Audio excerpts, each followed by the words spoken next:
Welcome to Freelance Sucks. Here we discuss the dark side of freelancing about which nobody usually talks out loud. In this show, we speak with experienced freelancers, and I'm sure listening to their stories helps you prepare for freelancers' challenges.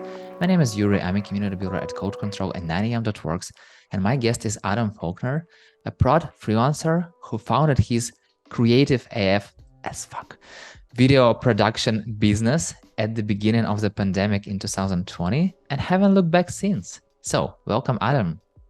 Hi, Yuri. Great to be here. I am excited to talk about the side of freelancing that sucks because, sometimes doesn't get talked about enough, does it? Because there are things that suck, and we both know it. We know it. We know it. So let's get into it. So, what is the most challenging part of being a freelancer for you? I think the most challenging part is you are responsible for every decision that you have to make. And whilst that is exciting, if you like being in control of those decisions, it's also like very draining because if you're having an off day, and we have them, I always say some days are 10 out of 10, some days are 1 out of 10 as a freelancer. And some days that can be like one day after another. And you're just like, wow, like, this is what a great day I had yesterday. This is terrible today. But the point is, the challenging part is no one's going to pick that up for you if you're not feeling it on that day, or you're having a really bad day. Or I think that's really challenging because it's not that people don't care. It's just that they're not going to do it for you. You can maybe talk to other people and they support you, in an emotional way, but they're not going to fix that problem for you because you're a singular, entity now. Whereas before there might be part of a team or a bigger organization, and it can kind of, there's other people to maybe even, make decisions for you or, help you make that decision. So I would say decision-making fatigue is definitely one of them, and that's why it's really important to look after yourself, in when you're working, but also when you're not working, because I think if you don't do that, it's much harder because your energy levels or your battery level is much lower, and it's a lot harder to make decisions and be sure of them when you're feeling really fatigued. So yeah, that's what I would say. The funniest thing that when we are making decision at the moment, we have no idea what will happen. So we can receive a result like a little later. And it's always good if we are making good decision, but we don't know at the moment.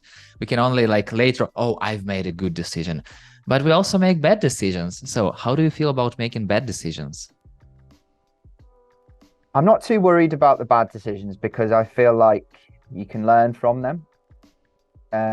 If you've never done something before,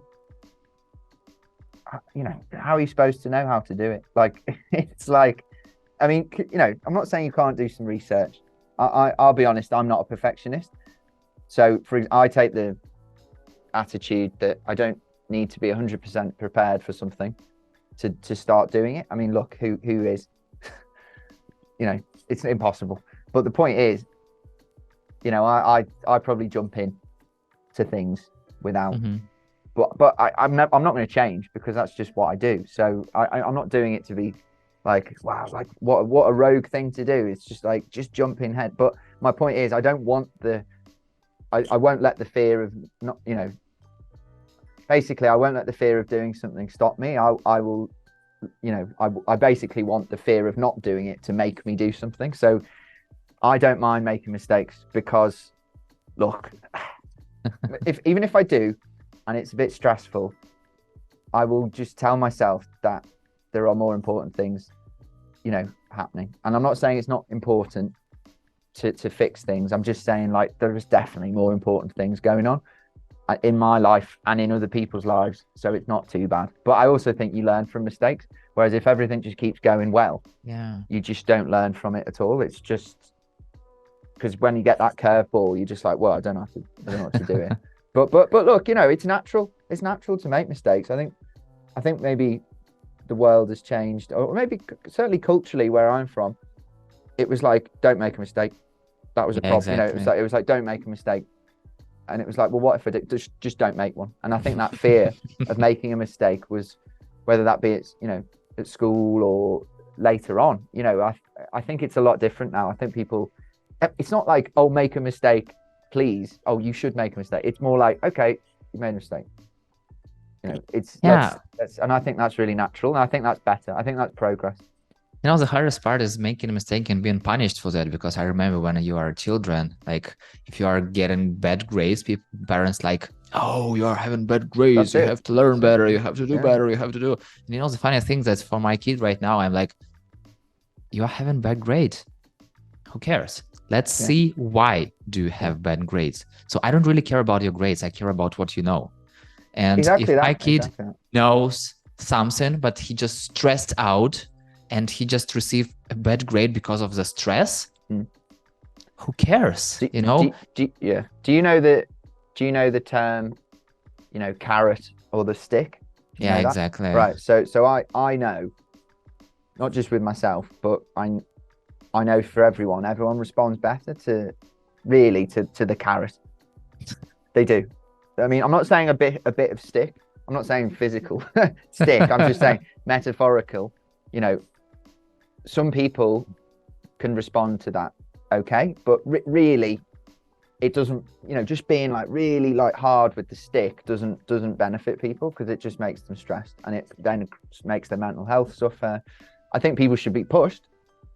I do believe that, but I think you have to listen to why things have happened, and as a freelancer, I'm not saying I probably respond fairly well to a stick, let's be honest. But the point is, I know that if everyone's, nicer to each other and clear and supportive, just everything works better.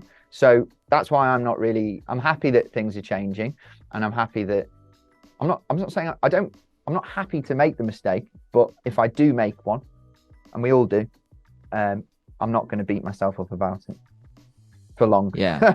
For long. Oh yeah, it's a good addition. For long. Yeah, exactly. That's how all freelancers works, because it feels like we always analyze what's going on, like, and how to get better. And I remember you wrote it somewhere that I always think I should be doing more.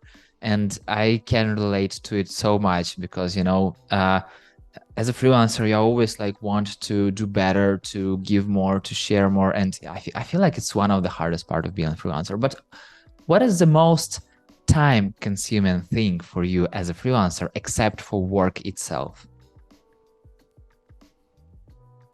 I think because I've in recent times put a lot of energy and time into becoming more efficient with my systems, like building systems and processes, that was almost a reaction to spending too much time on stuff, and I found that really, really helpful. For example, I think content creation is, as in for me as a person, I don't mean for my clients, I mean all of that stuff is so important. And I think it's so important for for any freelancer, but they don't really do it, because they're not I don't have numbers or statistics for you. I'm just telling you because you must see it. Like, that's going back to the whole thing about people not thinking of skill sets enough. But I put so much time into that. Like, I think people just think that you just sit there and 5 minutes before you post something, and it's and it's just there.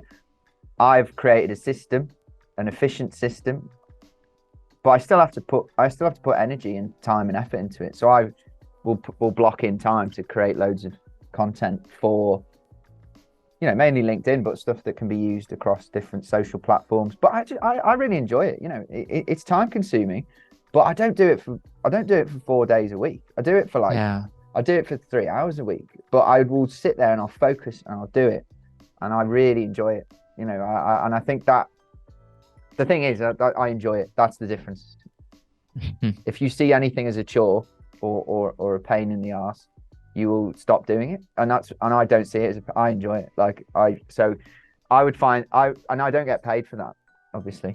But what does happen is it brings opportunities. And I think that not necessarily leads. I don't like the word leads, because it makes it sound a bit. I call opportunity. generator, let's call it. So, but I find that really, even though it's time consuming, because it's not just the creation of those posts, because it could be a text post, it could be, the video. I like making videos, obviously. But the point is, all of this takes time, and also the thinking of the ideas and subject matter for those posts and the headlines and all that. Obviously that's going on.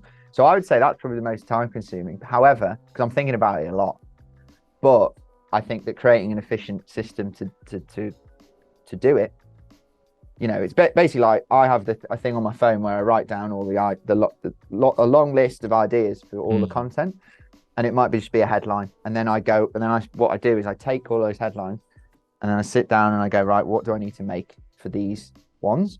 Then obviously there's the scheduling of all of that, but I think that people think that if you don't put time into that, it's not going to work. Having a calendar for it, all that stuff. So I would say that's the most time consuming thing, but it doesn't suck because I enjoy it. So maybe this is yeah, and it also sounds to me that it's not time consuming but time investment. Yes, but what I'm the reason I mention that is because I probably spent more time on it in the past, with less output, because I wasn't as efficient doing it. That's what I'm trying to say. So that's why I like being efficient with something like that. And also, to be honest, the things that I don't like doing, I outsource. So like I hate accounting. I hate it. I hate tax. It's not that I don't want to pay tax. It's just I don't want to be thinking about it. I just don't need to think about it. So I pay my accountant, Ray, and he's always there for me when I need him. And that is worth the money to me. Exactly. Exactly. Just to go, I don't want to think about this. I'll earn the money, and you just tell me what to do. And that's what I want. So things that are time consuming that I don't enjoy, I just won't do them. I'll just outsource them. I don't mind doing things that are time consuming, but I want to enjoy them. Exactly. Because otherwise you just think, I've got to do this for 4 hours. I don't want to do it. And it's just painful. And then it ends up taking more time because you don't really want to do it. Yeah, totally agree. And talking about consuming stuff. So what is the most nerve consuming? What freaks you out as a freelancer? What freaks me out? So this is quite specific to my line of work, but I genuinely have like nightmares, like as in not live like while I'm asleep. I mean, about things like basically filming loads of stuff, right? And then going home and going to edit it and it's not on there, or someone's stolen my camera, or someone's stolen my hard drive. I know it sounds really like, but it blows my mind that so much data can be on something so small. And I'm not going to get into this, like back this or back this. I do back things up, of course I do, but it's just really, that's the kind of thing, because it's specific to my work. Like, it's just so, like, that's the thing that really freaks me out and worries me. And I think if you asked, not specifically another freelancer, but well, maybe, yeah, just, someone else in my line of work, they'd say the same thing, because you're just like, it's just awful. Imagine that's all gone, and that's what freaks me out. And it feels like there's so much responsibility for that. And yet sometimes something could happen and it's not your fault. And then you have to, just the thought of being like, right, you've done a whole day of shooting stuff and you've got all these people in one place and you've done all that, and then it's not there and something's happened, and you have to you have to tell everyone that something's happened. And it's just that is what brings me nightmares. But it's very specific to, my line of it's work. a professional fear, I would say. Yeah, that is honestly, it really worries me. I'm not joking. Like, it really. I can imagine. I had a conversation with a friend of mine who is a doctor and he does stuff with his hands. Yeah. And he tells that, like, he also has this kind of nightmares that something happens to his hands. Yeah, but if something happens to his hands, he can't do anything. And that's it. It's really freaks me out. Like, the other stuff that annoys me, I can deal with. To be honest, it's not that I'm not dealing with it. It's more I need to deal with my emotions towards it, because it's fine, But then what we said before about mistakes happen. A mistake could happen. something could happen. You know, I used to work in television, and I've been out and I was younger and I was with more experienced directors, and they didn't press record. Yeah. And I know but it shouldn't happen, but it can. And I'm like, you can see me, like, I feel tense talking about it, because yeah, that's you know, everything else, even if it's a little bit annoying, you know, like, I don't know, have a big thing on respect and communication. And I think there's a lot of people out there who just, you know, they ghost you, they ask for something, then they disappear. I hate that. Don't get me wrong, I can deal with it, but I hate it, because I think it's not about business, it's about being rude. It's rude, right? Ghosting is a big problem, and I think it's not fair. You know, it's really not fair. And it's, you know, people can't say, oh, I'm too busy to say no. The problem is people are almost, they don't want to reject someone or tell them that they're rejecting them, when really they should just go, I'm sorry, this isn't going to be moving forward. And I know it sounds really direct, but that's better than just ignoring someone. And I think that's, as I said, that kind of stuff, effective communication is really important to me. You know, I think, I'm not saying you have to respond within 5 minutes, but people who are saying they're too busy, it's terrible behavior, and it's just not true, because no one's that busy that they can't just be a bit more organized and just send a few messages that literally will take 2 minutes to just go, sorry, we won't be doing that. You know, I know it sounds a bit rude, but it's not. It's like, yeah, we're not. You know what I mean? I think that's the big problem in the freelance world, because I speak to a lot of people now, because obviously I experienced myself, but I speak to a lot of people where someone gets in touch with them, they ask for something, someone does a little bit of, not like, I say a little bit of work, I'm not saying like a day's work, but they have to think about it, and then they put something to them, and then they just ignore. It's just, I can't be dealing with that. Like, that is just not, it's not cool, and it's not right, and it shouldn't happen. If I get in touch with someone and they've not asked for me to get in touch with them, I don't expect them to get in touch with me. That's not ghosting. Ghosting is someone comes to you, it kind of warms you up a little bit, and then just disappears. I mean, it's a real problem. So in freelancing, the creative world, and it shouldn't be accepted. So, you know, that's something that I really feel bad for people. You know, that, and obviously people paying you late, things like that. But really, that's the same problem. It's just really poor communication, and it's just like, I hate the excuse, well, I've been busy, because no, it's not an excuse. Sorry, I've been busy. I forgot to pay you. It's not an excuse. It's not an excuse. It's not an excuse. So I think, yeah, I think being a good communicator would stop all of this. Do you know what I mean? Yeah, exactly. And, you know, and unfortunately, you're dealing with people who aren't very good at it. So I don't know. It's, how long have you got to talk about annoying? Yeah, we can talk about annoying it forever. things, Yeah, annoying things. But I think, you know, it's a really big one for me, that, like, being a good communicator. Like, I update people even if there's no update, because I know it works. Honestly, if you're like, hey, you're right, just letting you know, it's not finished, but this is where I'm at. Right, cheers, see you later. Exactly. That literally takes 5 seconds. All right, next one. Okay, hi, yeah, this is where we're up to. Right, cheers, see you later. Like, and people say to me, genuinely, not in that email that comes back, but afterwards they go, I really appreciated your communication there, because I'm on top of it. I'm there, and I'm talking to people, and I'm telling them where I'm up to, what I'm doing. And I find that I'd say that's probably one of the most important skills that people overlook, in not just in, I don't just mean in freelancing or business, I mean in life. Yeah, exactly. If you're a really good communicator, you will go really far, because it's just, people just know, they trust you, they know where they stand. Look, I'm not saying I've never, you know, ignored a message. I'm just saying I see the value of it, you know, much more now. I just think it still happens to me every now. I just go, right, okay, right. That's why, but I won't now, because as a result of that, I won't do any work until someone's, you know, until we've agreed on a the project and the deliverables, the price, I won't do any work. I'll just go, look, I'm not doing anything, because it's not fair to what ends up happening for freelancers is they get pitched against each other. So someone will go, I've got a project, I'm just getting, how would you do this? It's like, I'm not telling you how you either want to work with me or you don't. That's the way it is.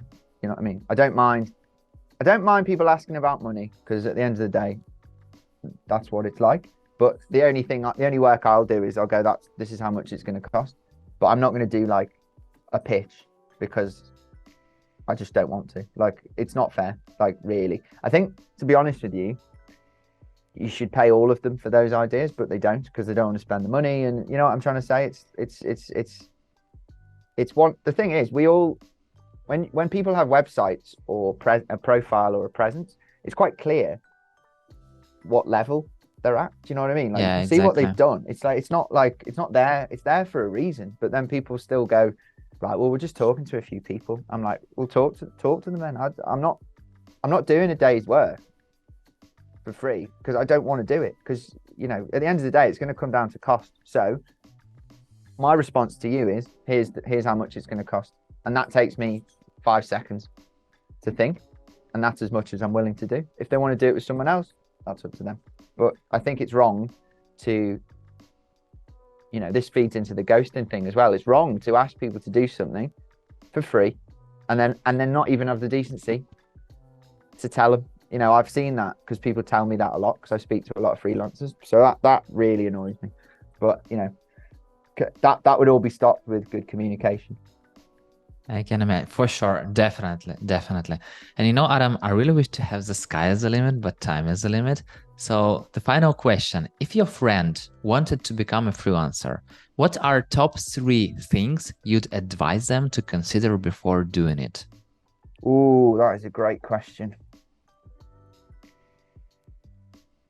I would say number 1 would be seeing it as a business, as in a business, develop it. But it sounds a bit business talk, but I would say seeing freelancing as a business, be prepared to develop a business mindset from before you even do it, as you start to do it, and then carry that through, because you'll take it more seriously.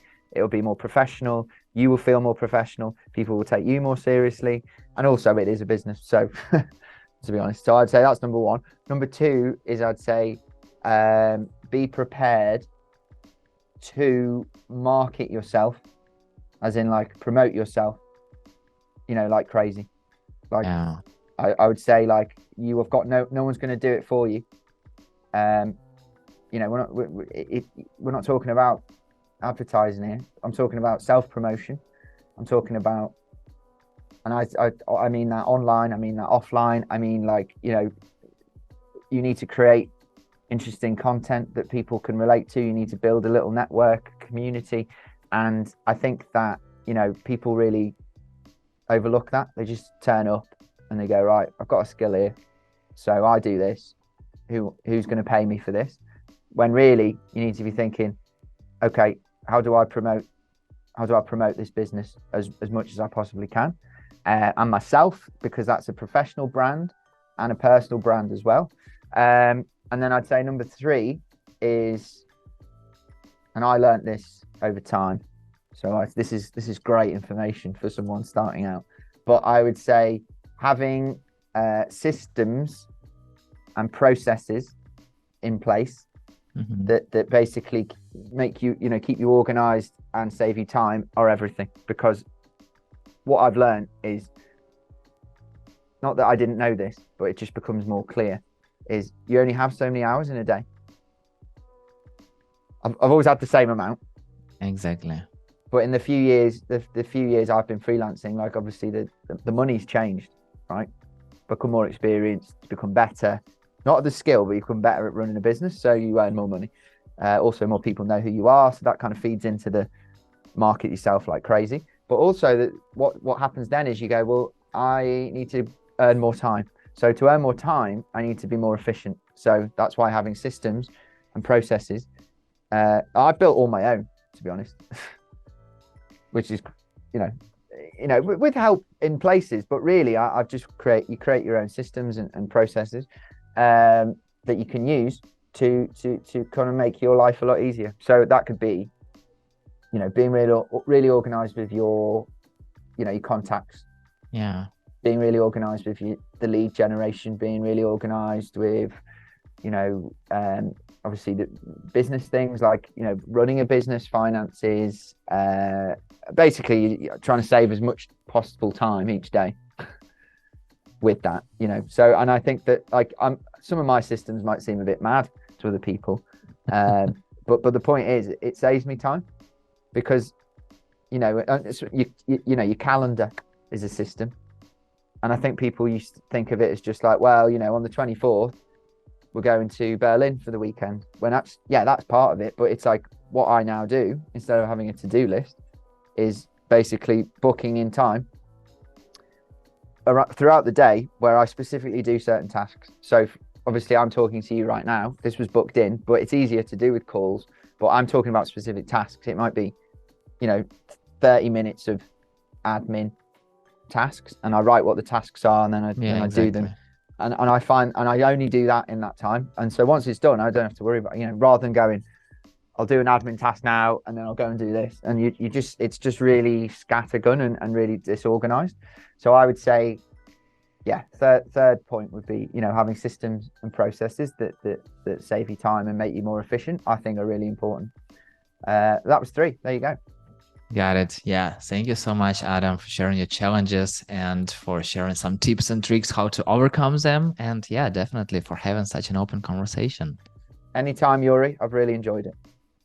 And thank you so much for listening. If you like the show, hit the like button on 5 stars and share it with your friend. That's it. We're done. See you in the next episode.